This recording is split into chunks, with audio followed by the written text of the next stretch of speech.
এবার মন্টু চক্রান্ত করে মনিকে শহরে পাঠিয়ে দেওয়ার ট্রাই করবে আগামী পর্বে।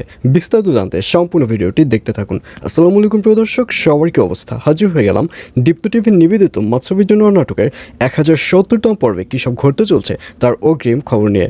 এই পর্বটিকেও মিস করবে না, কারণ এই পর্বে আপনারা দেখতে পারবেন মন্টুকে দেখা যাবে সে খুব ভালো করে বুঝতে পারবে যে মনি যদি গ্রামে থাকে তাহলে মন্টুর যে প্ল্যান করেছে সেই প্ল্যান মাফিক সামনে এগোতে পারবে না, আর এজন্যই যেভাবেই হোক মনিকে এই গ্রাম থেকে শহরে পাঠিয়ে দিতে হবে।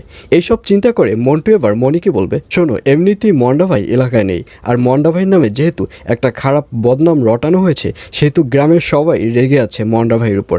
আর অন্যদিকে তুমি নাকি শহরে বসে নেশা পানি করো, সুতরাং তোমাদের দুই ভাই বোনের উপরই গ্রামের লোকজন রেগে আছে। এই মুহূর্তে তোমার গ্রামে থাকাটা ঠিক হবে না, ভালো হয় তুমি যদি আবারও শহরে চলে যাও। আর এইসব কথা শুনে মনি বলবে, এসব আপনি কি বলছেন? কথাবার্তা বলার আগে একবার চিন্তা ভাবনা করে তারপর বলবেন। আপনি কিভাবে ভাবলেন যে আমি শহরে বসে নেশাপানি করছি? আর আমার ভাইয়ের এই মুহূর্তে একটা বিপদের সময় চলছে। এই বিপদের সময় আমি আমার ভাইকে রেখে কিছুতেই এই গ্রাম ছেড়ে পালাবো না। আমি দেখে ছাড়বো যে আমার ভাই কোথায় আছে, কে আমার ভাইয়ের বিরুদ্ধে চক্রান্ত করেছে। এইসব দেখে আমি গ্রাম ছাড়বো। এইসব বলতে দেখা যাবে মনিকে। আর এইসব কথা শুনে মন্টু এবার নতুন একটি প্ল্যান করবে।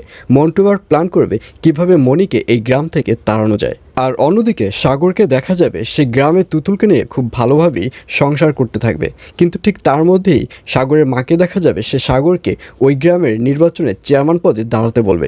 সাগরের মা বলবে, শোন, এই মুহূর্তে মন্ডার অবস্থা খুবই খারাপ, গ্রামের সবাই মন্ডার প্রতি রেগে আছে, কারণ মন্ডা নাকি গ্রামের যে লোকজন রয়েছে তাদের চাল চুরি করে সে বিক্রি করছে, আর এর জন্যই মন্ডার অবস্থা খুবই খারাপ রয়েছে। এই সুযোগে তুই যদি চেয়ারম্যান পদে দাঁড়াও তাহলে তুই এক চান্সে জয়ী হবি।